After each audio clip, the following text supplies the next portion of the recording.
आपणा सर्वांचं आपल्या कट्टा इंजिनियर्स या युट्यूब चॅनलवरती सहर्ष स्वागत. शिकताय ना, शिकायलाच पाहिजे. आज आपण या व्हिडिओमध्ये स्वामी या सब्जेक्टमध्ये simple stresses strain and elastic constant यातील type number 3 numerical based on composite section यातील न्यूमेरिकल नंबर 4 पाहणार आहोत. काय करूया आपण यामध्ये सर्व गिवन डाटा नोट डाऊन करण्याचा प्रयत्न करूया. A concrete column 400 mm square is reinforced with 4 steel bar. म्हणजे काय केलंय, स्क्वेअर कॉलम दिलेला आहे म्हणून त्याचं डायमेन्शन आपण कसं करणार, डिनोट एने डिनोट करणार. 400 mm ऑलरेडी एम मध्ये असल्यामुळे युनिट कन्व्हर्जन करण्याची गरज नाही. Reinforce with 4 steel bar of 16 mm diameter. Diameter कसा डिनोट करतो, स्मॉल डी ने डिनोट करतो. तो किती दिलाय, 16 mm दिलाय. ऑलरेडी एम मध्ये असल्यामुळे युनिट कन्व्हर्जन करण्याची गरज नाही. It carries axial load. Load आपल्याला दिलेला आहे, किती आहे तो, 800 किलो न्यूटन. दिलेली व्हॅल्यू किलो न्यूटन मध्ये, आपल्याला कशी हवी असते, न्यूटन मध्ये हवी असते. मग किलो न्यूटनचं न्यूटन कसं करत असतो, दिलेल्या व्हॅल्यूला जर काही इंटू 10⁻³ न इंटू केलं तर काय होतं, किलो न्यूटनचं न्यूटन होतं. लोड कसा आपण डिनोट करतो, पी ने डिनोट करत असतो. Determine the stresses induced in each material. आपल्याला काय फाइंड आउट करायला सांगितलेलं, स्ट्रेसेस म्हणजे काय, सिग्मा कॉन्क्रीट साठी आणि सिग्मा स्टील बार साठी. Take ES is equal to 15 EC. Young modulus for steel is equal to 15 times of Young modulus of concrete. असं आपल्याला काहीतरी रिलेशन दिलेलं. तर सर्वप्रथम काय करूया, दिलेल्या माहितीच्या आधारे आपण काय करूया, डायग्राम ड्रॉ करूया. तर त्यांनी काय सांगितले आपल्याला, असं काहीतरी एक स्क्वेअर कॉलम आहे आणि या स्क्वेअर कॉलम मध्ये 4 स्टीलचे बार आहेत असं त्यांनी सांगितलेलं. आपण ड्रॉ केले. हा स्क्वेअर सेक्शन, त्याचे डायमेन्शन किती दिलेत आपल्याला, 400 mm. नोट डाऊन करूया, 400 mm. बेस असणार, डेप्थ सुद्धा किती असणार आहे, 400 mm. आणि हा जे काय आहे त्याचं डायमीटर त्यांनी आपल्याला किती दिलेलं आहे, 16 mm.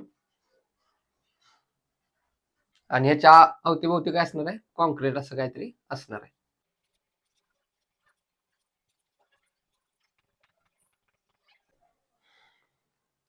आणि आपल्याला काय फाइंड आउट करायला सांगितलंय, स्ट्रेसेस, जे काय कॉन्क्रीट मधील स्ट्रेसेस आहेत ती, आणि हे जे काय स्टील रॉड दिलेले आहेत त्यावरती आपल्याला काय करायचंय, स्ट्रेस फाइंड आउट करायचा आहे. तर फाइंड आउट करण्याचा प्रयत्न करूया. आपल्याला दोन इक्वेशन लागतात. इक्वेशन नंबर 1 जे काय टोटल फोर्स आहे, आता हा दोन मटेरियल पासून बनलेला आहे, एक म्हणजे स्टील बार आणि दुसरं म्हणजे कॉन्क्रीट. या दोघांवरील फोर्सची ऍडिशन केल्यानंतर आपल्याला काय भेटतं, टोटल पी. आणि दुसरं इक्वेशन कशाने भेटतं, तर चेंज इन लेंथ. दोन्ही मटेरियलची एंड फिक्स असल्यामुळे काय होणार, जी काही चेंज इन लेंथ आहे ती दोन्ही सेक्शन मध्ये सेम होणार. म्हणजेच काय, जेवढी change in length steel bar मध्ये होणार तेवढी चेंज इन लेंथ कॉन्क्रीट मध्ये होणार. म्हणून काय करत असतो आपण, एकमेकासमोर दोन्ही इक्वेशन लिहित असतो. दोघांची लेंथ सेम असल्यामुळे लेंथला लेंथ कॅन्सल, आणि पी बाय ए म्हणजे काय असतं, स्ट्रेसचा फॉर्म्युला आहे. म्हणून आपण काहीतरी अशा प्रकारे इक्वेशन लिहित असतो. मग आता इक्वेशन कसं दिलंय त्यांनी आपल्याला, ES is equal to 15 EC. हा जो काय मॉड्युलर रेशो आहे तो कसा असतो, 1 पेक्षा जास्त असतो. मग आता ही 15 आपल्याला जर का आन्सर घ्यायचा असेल तर हा जो काही EC इकडे इंटू आहे त्याला इकडे काय करावं लागेल, डिवाइड करायला लागेल. म्हणजेच काय होणार बघा, ES divided by EC is equal to 15. ES divided by EC म्हणजेच काय असणार, M. आणि M लाच आपण काय म्हणत असतो, मॉड्युलर रेशो. म्हणजेच आता आपण कोणता इथं फॉर्म्युला अप्लाय करू शकतो, हा फॉर्म्युला अप्लाय करू शकतो. E for steel divided by Young modulus of steel is equal to stress of concrete divided by Young modulus of concrete. Value put करूया. हा इकडे डिवाइड आहे, इकडे आल्यानंतर काय होणार, इंटू होणार. म्हणजेच काय, sigma S is equal to ES divided by EC into sigma C. ES divided by EC already त्यांनी गिवन दिला होता, त्याला फक्त जरा ऍडजस्टमेंट करून आपण असं लिहिलंय. ती व्हॅल्यू किती आहे, 15 sigma C as it is, sigma S as it. ह्याला इक्वेशन नंबर 1 म्हणूया. इक्वेशन नंबर 1 साठी आपण 1, 2, 3 या तिन्हीपैकी ज्याच्या गिवन डाटा असेल तो फॉर्म्युला पण वापरत असतो. तर आपल्याला काय माहित होतं, ES divided by EC he value माहित होती. त्याप्रमाणे आपण हे इक्वेशन पुट करून काय केलं, इक्वेशन नंबर 1 फाइंड आउट केलं. इक्वेशन नंबर 2 कसं भेटतं आपल्याला, फोर्सचा फॉर्म्युला माहिती आहे आपल्याला. टोटल फोर्स हा कसा असतो, कॉन्क्रीट वरील फोर्स प्लस स्टील बार वरील फोर्स. पी म्हणजेच काय असणार आहे, स्ट्रेसचा फॉर्म्युला माहित आहे, पी डिवायडेड बाय ए. मग जर पी पाहिजे असेल तर काय होणार, इकडे डिवाइड इकडे आल्यानंतर काय होणार, इंटू होणार. म्हणजेच पी म्हणजेच काय असणार आहे, स्ट्रेस इंटू एरिया प्लस हा पी म्हणजेच काय असणार आहे, स्ट्रेस इंटू एरिया. हा कशासाठी आहे? कॉन्क्रीटसाठी म्हणून सीसी. हा कशासाठी आहे? स्टील बारसाठी आहे म्हणून एस एस. टोटल पी आपल्याला त्यांनी दिलेला आहे किती आहे तो 800 किलो न्यूटन. आपल्याला लागतं फक्त न्यूटन मध्ये. किलो न्यूटनचं न्यूटन कसं करतो? दिलेली व्हॅल्यू इंटू काय करत असतो 10⁻³ केलं की किलो न्यूटनचं न्यूटन होतं. असं युनिट कन्व्हर्जन करून घेतलं. सिग्मा सी आपल्याला माहित नाही, ऍज इट इज लिहूया. एरिया फॉर कॉन्क्रीट सगळ्या व्हॅल्यू आता फाइंड आउट करूया. आता कॉन्क्रीटचा एरिया जर का आपल्याला फाइंड आउट करायचा असेल तर कसा निघणार आहे बघा. हा संपूर्ण जो काय ग्रॉस एरिया आहे त्यातून जर का हे 4चा एरिया जर का आपण मायनस केला तर आपल्याला काय भेटणार आहे? कॉन्क्रीटचा एरिया मिळणार आहे. सर्वप्रथम काय करूया, टोटल ग्रॉस एरिया आपण काय करूया फाइंड आउट करूया. तो कसा असणार आहे? स्क्वेअर सेक्शन आहे. स्क्वेअर साठी आपला फॉर्म्युला काय असतो? ए स्क्वेअर. ए म्हणजेच किती? दोन्हीला कसे असणार? बेस आणि डेप्थ सेम असणार म्हणून काय घेत असतो? ए घेत असतो. आणि आपल्याला त्यांनी दिलेला आहे किती आहे तो 400 mm आहे. ऑलरेडी mm असल्यामुळे युनिट कन्व्हर्जन करण्याची गरज नाही. 400चा स्क्वेअर किती येणार? 4चा स्क्वेअर 16 आणि या 00चा स्क्वेअर केल्यानंतर 40 येणार. आणि ऑलरेडी व्हॅल्यू mm मध्ये असल्यामुळे एरियाचं युनिट काय येणार? mm square. हा झाला संपूर्ण ग्रॉस एरिया झाला. त्यातून आता काय करूया, हे जे काय 4 बार आहेत त्याचा एरिया आपण काय करूया मायनस करूया. म्हणजे ती एरिया ऑफ स्टील किती येणार तो किती टोटल आपल्याला बार किती दिले त्यांनी 4 बार दिलेत. आणि एक एक बारचा एरिया कसा असणार आहे? सॉलिड बार आहे. सॉलिडचा आपल्याला त्यांनी डायमीटर दिलाय 16 mm. मग सर्क्युलर सेक्शनचा एरिया कसा काढतो? पाय D square divided by 4. Value put करूया 4 ऍज इट इज, पाय ऍज इट इज. डायमीटर किती दिलं त्यांनी? 16 mm. ऑलरेडी mm मध्ये असल्यामुळे युनिट कन्व्हर्जन करण्याची गरज नाही. त्याचा स्क्वेअर डिवायडेड बाय 4. व्हॅल्यू इथं पुट करूया. एरिया ऑफ स्टील कॅल्क्युलेट करूया.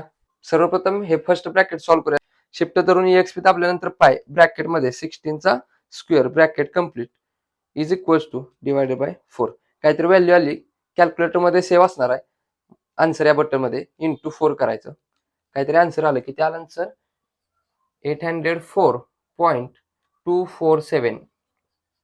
ऑलरेडी mm मध्ये व्हॅल्यू आहे. एरियाचं युनिट काय होणार? mm square. आता बघा संपूर्ण ग्रॉस एरिया काढलाय. त्यातून जर का हे स्टीलचे 4 बार आपण मायनस केले तर काय निघणार आहे? कॉन्क्रीटचा एरिया निघणार आहे. म्हणून area for concrete is equal to काय होणार? ग्रॉस एरिया मायनस स्टीलचा एरिया. ग्रॉस एरिया किती काढला? 164 टाइम्स 0 मायनस स्टीलचा एरिया किती आहे? 804.247. व्हॅल्यू पुट करून आन्सर फाइंड आउट करूया. 164 टाइम्स 0 मायनस 804.247. किती आन्सर आला आपलं?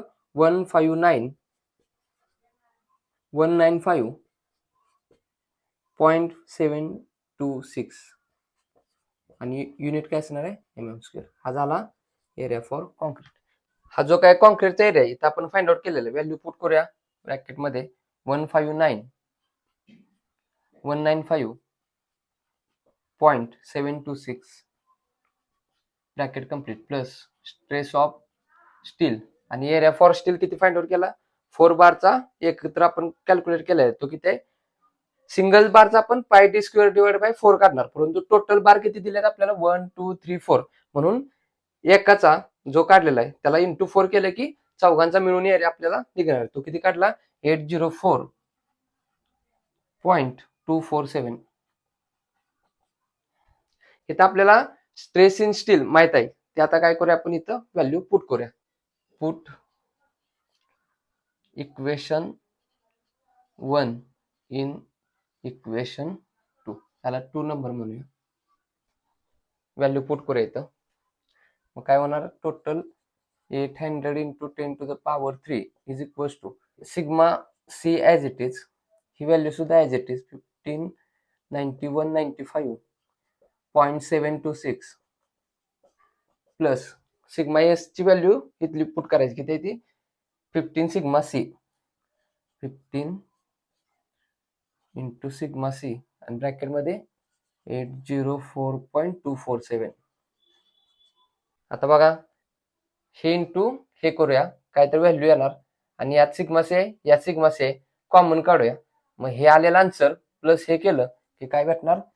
सिग्मा सी ऑफ काहीतरी आन्सर येणार आणि हे काय असणार आहे? 800 into 10⁻³ as it is. Calculate करूया. कसं होणार बघा, ही व्हॅल्यू इंटू ही व्हॅल्यू करूया. 15 इंटू 804.247 इज इक्वल टू काहीतरी आन्सर आलं. आन्सर किती आले? 12063.705 प्लस ही व्हॅल्यू काय करूया, ऍड करूया. 159195.726 इज इक्वल टू काहीतरी व्हॅल्यू आली तर नोट डाऊन करूया. 171,259.431 ब्रॅकेट कम्प्लीट. हे सिग्मा सीला काय इंटू आहे, ह्या साईडला आल्यानंतर काय होणार, डिवाइड होणार. इकडे कॅल्क्युलेट करूया. Sigma C is equal to 800 into 10 to the power 3 divided by किती आन्सर आला आपलं, 1712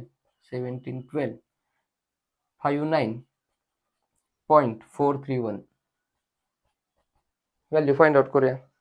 फर्स्ट ब्रॅकेट मध्ये 800 into 10 to the power 3 bracket complete divided by 171,259.431 bracket complete. किती आन्सर आला आपलं, 4.671. आणि काय स्ट्रेस आहे, स्ट्रेसचं युनिट काय असतं, न्यूटन पर mm स्क्वेअर. आता ही जे काय आन्सर आले ते काय करूया आपण, इक्वेशन नंबर 1 मध्ये पुट करूया. म्हणजे आपल्याला काय भेटणार, स्ट्रेस इन स्टील बार भेटणार. Sigma S is equal to काय 15 सिग्मा सी. मग 15 as it is. Sigma C ची व्हॅल्यू किती काढली, 4.671. हे कॅल्क्युलेशन केल्यानंतर काय भेटणार आपल्याला, stresses in steel bar. Calculate करूया. 15 इंटू 4.671 इज इक्वल टू किती आला आन्सर, 70.065 युनिट काय असणार, न्यूटन पर mm स्क्वेअर.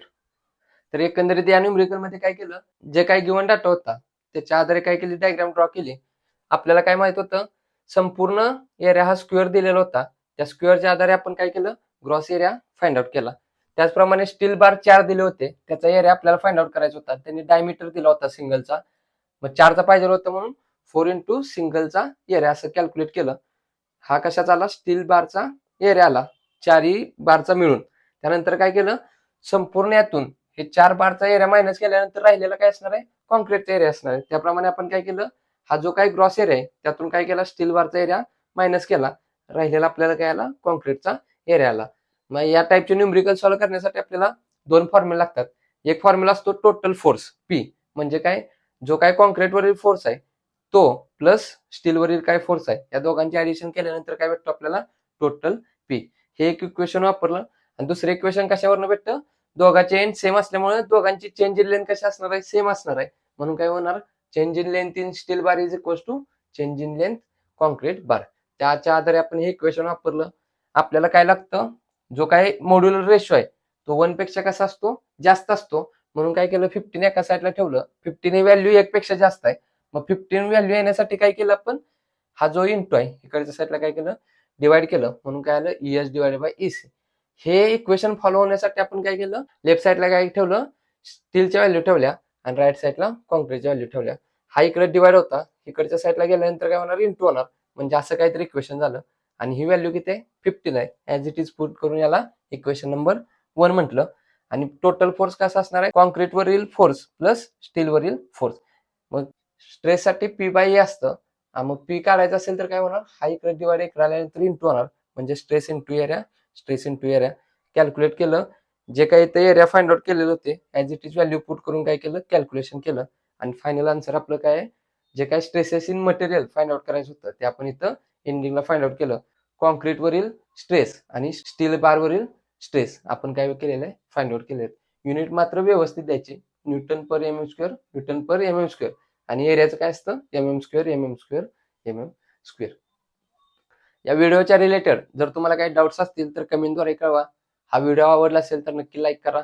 या गोष्टी जास्तीत जास्त आपल्या मित्रांपर्यंत शेअर करत चला, जेणेकरून आपल्यासोबत आपल्या मित्रांचाही चांगला फायदा होईल. अजून आपल्या कट्टा इंजिनियर्स या युट्यूब चॅनल जर सबस्क्राईब केले नसेल तर सबस्क्राईब करून समोरील बेल आयकॉन दाबा, जेणेकरून असेच नवनवीन व्हिडिओ तुम्हाला सर्वात अगोदर पाहता येतील. तर पुन्हा भेटू यातीलच न्यूमरिकल नंबर 5 घेऊन. तोपर्यंत आपल्यासोबत आपल्यांची काळजी घ्या. धन्यवाद.